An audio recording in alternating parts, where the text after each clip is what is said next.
Dulu saya pernah mendengar satu teori bahwa orang-orang yang gemuk ternyata darahnya asam. Lalu saya kenapa tertarik karena memang iya faktanya orang-orang yang gemuk ini mungkin seperti saya nggak menyebutkan orang ya, tapi rata-rata orang yang gemuk memang kalau andai kata sakit lebih sulit atau lebih punya effort untuk bisa sembuh dibandingkan orang yang kurus. Kemudian saya melihat bahwa ternyata ada metabolisme kita yang cukup menarik kita perhatikan, yaitu terutama mengenai lemak. Lemak kadang-kadang kita tidak mengerti ya, itu datangnya dari mana sih? Dan lemak itu kan kita anggap bagian dari minyak ya. Kalau minyak apa lalu hubungannya dengan karbon dioksida apa? Lalu hubungan dengan asam itu apa? Kan begitu ya, Bapak Ibu. Ternyata begini Bapak Ibu, kenapa kita harus latihan pernapasan setiap hari, itu ternyata salah satunya untuk mengusir karbon dioksida dari tubuh kita, agar tidak terlalu banyak. Karena lemak itu ternyata adalah karbon dioksida yang disimpan dalam bentuk asam lemak. Baru tahu ya Bapak Ibu ya. Nah, Bapak Ibu lihatlah di kiriman yang baru saja saya kirimkan di chat. Lemak menjadi karbon dioksida. Sebagian lemak yang dibakar oleh tubuh diubah menjadi karbon dioksida. Sehingga 80%, 84% dari lemak yang dibakar dikeluarkan sebagai CO2 melalui paru-paru dan sisanya diubah menjadi air. Itulah sebabnya ketika kita berolahraga dan membakar lemak, kita bernafas lebih cepat dan lebih dalam untuk mengeluarkan CO2 yang banyak. Jadi ternyata pernafasan kita ada fungsinya. Salah satunya adalah secara tidak langsung membuang lemak kita. Kok lemak ya? Kok lemak ya? Apakah dengan bernafas kita akan jadi kurus? Enggak begitu. Tapi saya akan lanjutkan. Peran oksigen untuk membakar lemak menjadi energi, tubuh membutuhkan oksigen di mana proses pembakaran lemak atau oksidasi lemak memerlukan oksigen untuk memecah asam lemak dan menghasilkan energi. Oleh karena itu, teknik pernafasan yang dalam dan efisien bisa mendukung metabolisme dari pembakaran lemak secara optimal. Jadi ketika seseorang mengurangi berat badan, mereka secara alfiah sedang menghembuskan sebagian besar lemak yang terbakar dalam bentuk karbon dioksida. Bapak Ibu mengerti ya kata-kata ini ya? Jadi pada saat kita bernafas sebenarnya bukan hanya bicara mengenai gula kita yang dibakar menjadi energi dan salah satunya menjadi karbon dioksida. Tapi apabila ternyata kita melakukan effort atau upaya yang lebih secara fisik, ternyata lemak kita juga terbakar dan hasil pembakarannya juga menjadi karbon dioksida. Saya akan berurutan dari awal. Ini yang menyebabkan kenapa Bapak Ibu diminta untuk latihan pernapasan. Jadi begini Bapak Ibu sekalian, saya sudah pernah menyampaikan sebuah bukan hipotesa, tapi sebuah teori.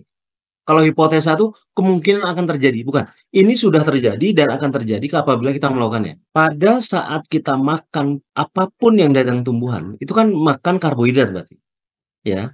Makan daun, makan umbi, dan sebagainya itu sama saja makan karbohidrat. Kalau andai kata kita makan karbohidrat, karbohidrat setelah masuk ke tubuh kita akan berubah menjadi glukosa, betul ya? Bapak Ibu ya. Jadi semua makanan tadi, nggak mungkin kan daun kangkung misalnya nempel di otot kita, di lemak kita, karena masih dalam bentuk aslinya, bukan. Begitu masuk tubuh kita, semua karbohidrat itu berubah menjadi glukosa. Tapi rumusnya sama, karena semuanya adalah C6H12O6, dalam waktu glukosa juga C6H12O6.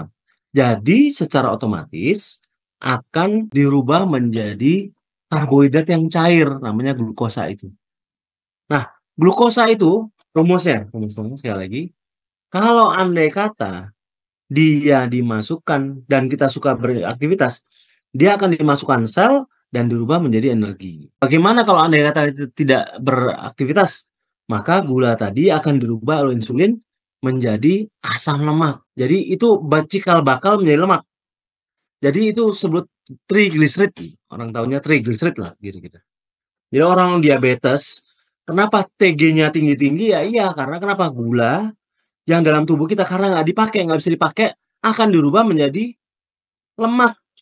Jadi gula dirubah menjadi lemak. Gula dirubah jadi lemak. Kata Pak Eko tadi adalah karbohidrat dan lemak. Hubungannya apa? Jangan salah Bapak Ibu. Ingat rumus dasar dari gula, dari karbohidrat, dari kata karbon dioksida dan hidrat. Karbon dioksida dan hidrat yang disatukan. Gas dan air yang disatukan oleh tanaman menjadi makanan kita, menjadi buah-buahan, sayuran, menjadi itu sebenarnya karbon dioksida yang terkumpul dalam bentuk misalnya apa? Nasi, roti, segala macam. Dan begitu masuk ke tubuh kita, ternyata glukosa yang datangnya dari karbohidrat tadi dan air, dirubah menjadi lemak. Artinya lemak itu datangnya dari karbohidrat. Mulai paham ya? Kira-kira bisa bisa langsung mengerti, oh ternyata lemak kita itu adalah penyimpanan karbohidrat di dalam tubuh kita. Dia ada hubungannya dengan sistem homeostasis. Apa sih homeostasis? Sistem keseimbangan. Tubuh kita selalu membutuhkan asam dan basa. Kalau andai kata tubuh kita terlalu basa, maka akan diasamkan. Diasamkan dari mana? Dari lemak kita. Kalau kurang basa, maka ditambahkan dari natrium bikarbonat atau produk-produk dari kalsium, kalium, natrium, magnesium. Sekali lagi, karbohidrat itu apakah ada hubungan dengan lemak? Lemak kita, tubuh kita. Ternyata lemak kita itu adalah karbon dioksida. Karbon dioksida. Nah, karbon dioksida itu punya sifat asam. Asal Bapak Ibu tahu, karbon dioksida selalu bersifat asam apabila ketemu air. Nah, padahal kalau andai kata kita bicara karbohidrat, artinya kita berbicara mengenai tanaman, di mana tanaman punya fungsi menyatukan karbon dioksida dan hidrat menjadi satu. Jadilah makanan-makanan yang kita kenal, makanan tumbuhan ya. Apakah itu beras? Apakah itu gandum? Apakah itu kentang? Apakah itu tomat? Apakah itu seledri? Semuanya. Itu sebenarnya adalah karbon dioksida, CO2 dari udara, dan air yang digabungkan oleh proses fotosintesa. Jadilah. Jadi kalau andai kata Bapak Ibu tanya, sebenarnya makanan kita datangnya dari mana? Ternyata datangnya dari karbon dioksida dan air.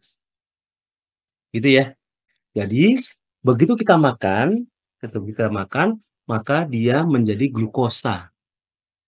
Karbon dioksidanya, karbohidratnya tadi menjadi glukosa. Glukosanya kemudian berada dalam tubuh kita. Kalau andai kata kita melakukan upaya, usaha gerakan dan sebagainya, maka itu akan dibakar. Dibakarlah menjadi energi.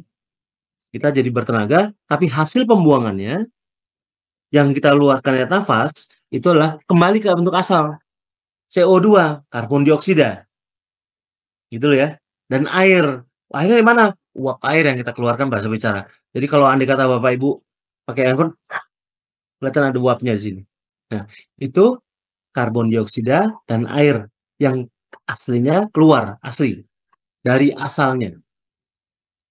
Nah, kemudian kalau andai kata kita tidak punya effort, tidak punya upaya untuk melakukan gerakan, gula tadi dijadikan apa? Gula tadi dijadikan lemak oleh tubuh kita. Ya, glukosa menjadi asam lemak itu trigliserid nah. Itu yang menjelaskan, kenapa sih orang-orang diabetes TG-nya pasti tinggi? Ya iya, karena gulanya banyak sekali dalam darahnya. Tapi nggak dipakai. Karena nggak dipakai oleh insulin kita, oleh tubuh kita akan dirubah menjadi asam lemak. Lemaknya disebut trigliserid. Kalau andai kata dia dalam berapa jam tidak dipakai, dia akan menjadi lemak yang nempel di adiposa kita. Gitu ya Bapak Ibu. Nah, pertanyaannya, apa gunanya latihan pernafasan kita? Latihan pernafasan kita salah satunya adalah untuk mengoksidasi lemak. Jadi kalau andai kata kita latihan pernafasan lebih sering, maka akan terjadi oksidasi pada tubuh kita. Terjadi pembakaran lemak kita. Maka secara tidak langsung lemak akan berkurang. Secara tidak langsung ya, jangan bicara langsung.